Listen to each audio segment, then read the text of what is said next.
As habilitações fiscal, social e trabalhista serão aferidas mediante a verificação dos seguintes requisitos: a inscrição no cadastro de pessoas físicas CPF no Cadastro Nacional da Pessoa Jurídica CNPJ, a inscrição no cadastro de contribuintes estadual e/ou municipal se houver relativo ao domicílio ou sede do licitante pertinente ao seu ramo de atividade e compatível com o objeto contratual,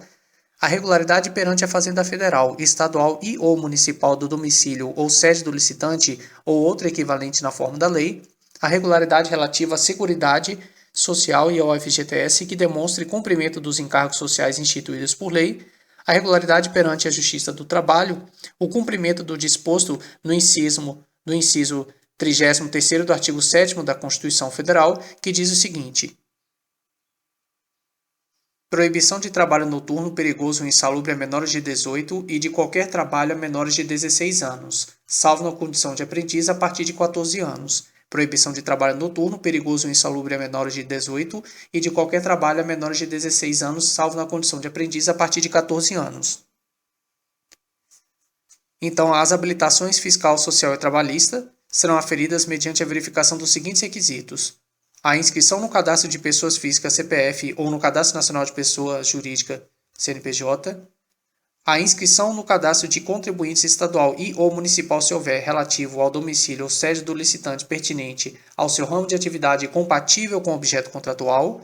a regularidade perante a Fazenda Federal, estadual e/ou municipal do domicílio ou sede do licitante ou outra equivalente na forma da lei, a regularidade relativa à Seguridade Social e ao FGTS que demonstre cumprimento dos encargos sociais instituídos por lei, a regularidade perante a Justiça do Trabalho e o cumprimento do disposto da Constituição, que diz proibição de trabalho noturno perigoso ou insalubre a menores de 18 e de qualquer trabalho a menores de 16, salvo na condição de aprendiz a partir de 14 anos. A comprovação ou melhor dizendo, os documentos que eu acabei de citar poderão ser substituídos ou supridos no todo ou em parte por outros meios hábeis a comprovar a regularidade do licitante, inclusive por meio eletrônico. Esses documentos que eu acabei de citar poderão ser substituídos ou supridos no todo ou em parte por outros meios hábeis a comprovar a regularidade do licitante, inclusive por meio eletrônico. Agora, a comprovação do atendimento do disposto nos incisos 3, 4 e 5, que são regularidade perante a Fazenda Federal, Estadual e/ou municipal do domicílio ou sede do licitante ou outra equivalente na forma da lei. A regularidade relativa à Seguridade Social e FGTS, que demonstre cumprimento dos cargos sociais instituídos por lei. E regularidade perante a Justiça do Trabalho. Então, a comprovação do atendimento a essas regras que eu citei deverá ser feita na forma da legislação específica. A comprovação de atendimento a essas três regras que eu citei deverá ser feita na forma da legislação específica. A habilitação econômico-financeira visa a demonstrar a aptidão econômica do licitante para cumprir as obrigações decorrentes do futuro contrato, devendo ser comprovada de forma objetiva por coeficientes e índices econômicos previstos no edital, devidamente justificados no processo licitatório, e será restrita à apresentação da seguinte documentação.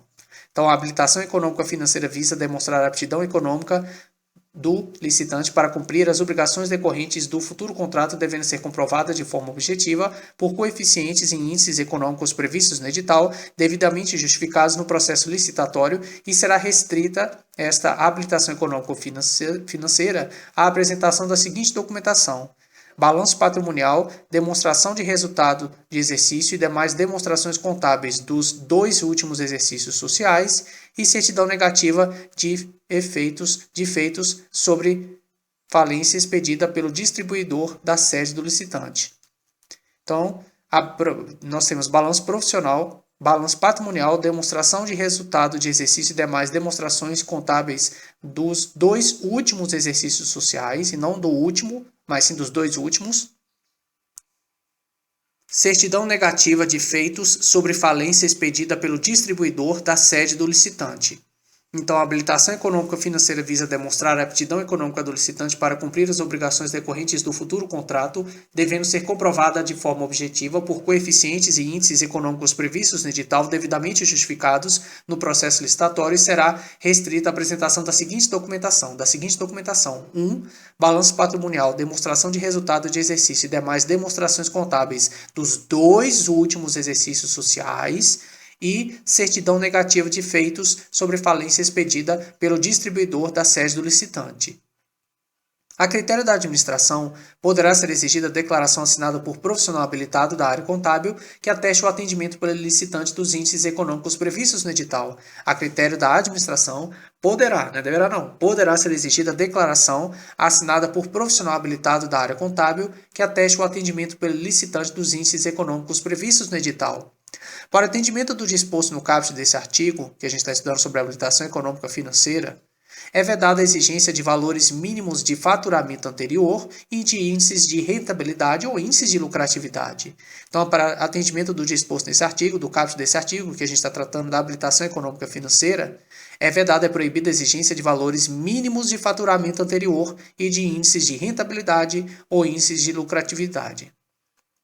É admitida a exigência da relação dos compromissos assumidos pelo licitante que importem em diminuição de sua capacidade econômico-financeira, excluídas as parcelas executadas de contratos firmados. É admitida a exigência da relação dos compromissos assumidos pelo licitante que importem em diminuição de sua capacidade econômica-financeira, excluídas e não incluídas, excluídas mesmo, parcelas já executadas de contratos firmados. A administração, nas compras para entrega futura e na execução de obras e serviços, poderá estabelecer no edital a exigência de capital mínimo ou de patrimônio líquido mínimo equivalente a até 10% do valor estimado da contratação. A administração nas compras para entrega futura e na execução de obras e serviços poderá estabelecer no edital a exigência de capital mínimo ou de patrimônio líquido mínimo equivalente a até 10% do valor estimado da contratação. A administração nas compras para entrega futura e na execução de obras e serviços poderá estabelecer no edital a exigência de capital mínimo ou de patrimônio líquido mínimo equivalente a até 10% do valor estimado da contratação. É proibida a exigência de índices e valores não usualmente adotados para avaliação de situação econômica financeira suficiente para o cumprimento das obrigações decorrentes da licitação. É vedada a exigência de índices e valores não usualmente adotados para avaliação de situação econômica financeira suficiente para o cumprimento das obrigações decorrentes da licitação. Os documentos que eu citei no inciso 1 do caput desse artigo, que eu dizia o seguinte: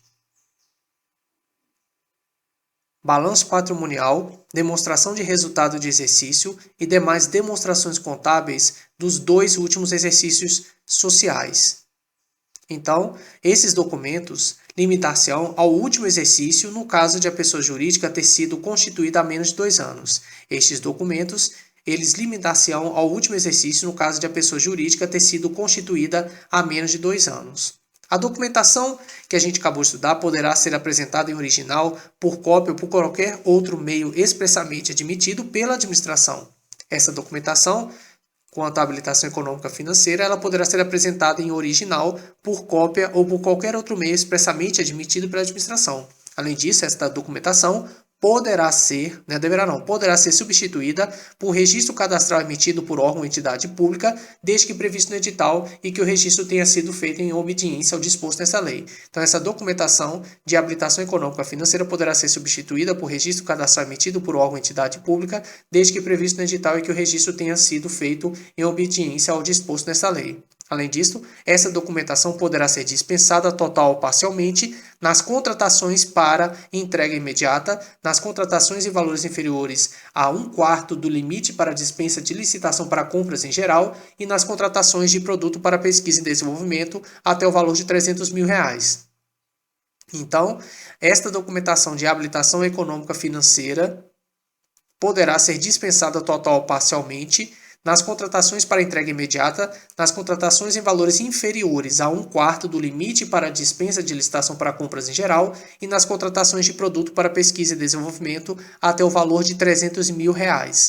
As empresas estrangeiras que não funcionam no país deverão apresentar documentos equivalentes na forma de regulamento emitido pelo Poder Executivo Federal. As empresas estrangeiras que não funcionem no país deverão apresentar documentos equivalentes na forma de regulamento emitido pelo Poder Executivo Federal.